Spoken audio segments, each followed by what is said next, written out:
Some of the most successful people you know secretly hate themselves. They don't talk about it, but it's there, behind the promotions, the praise, and the perfectly curated lives.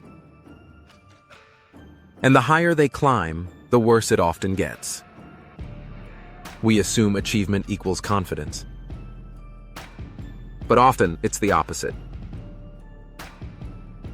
Many high performers are driven not by passion, but by pain. What looks like discipline is often fear.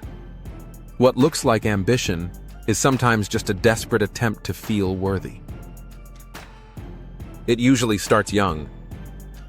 A kid learns that achievement gets love, grades, goals, obedience. So they build their identity around performance. Not who they are, but what they do. As they grow up, the stakes rise. More success, more approval. But deep down, a belief takes root. If I stop achieving, I stop mattering. So they keep going.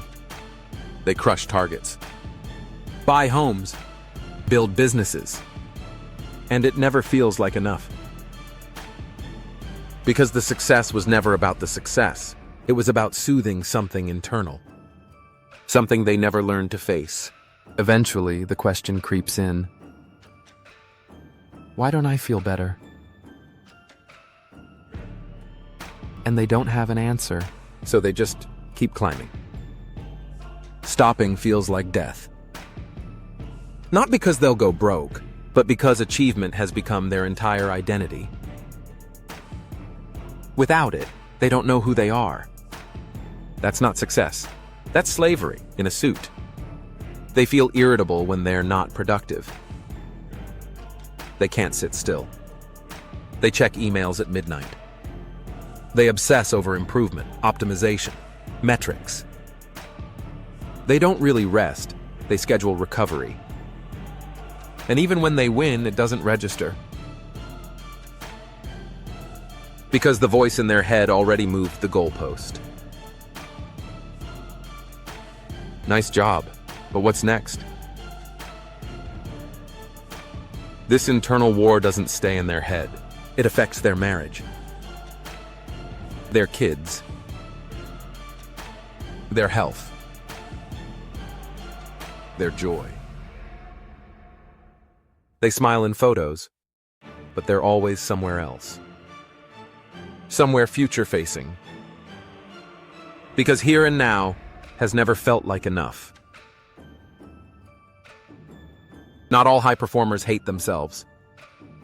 But the ones who do? They've built a life that only runs if they're running from something. The shift doesn't come from more success. It comes from learning to sit in silence and not panic. From asking, who am I without goals? What if I stopped proving something? What if I earned rest without guilt? Real success isn't just outer achievement. It's inner quiet.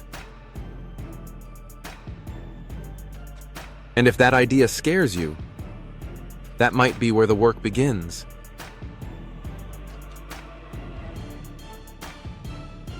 If this hit a little too close to home, you're not alone. This channel is about success with depth.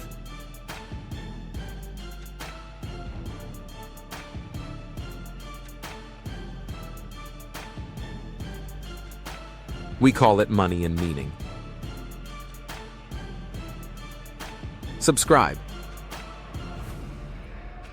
There's more.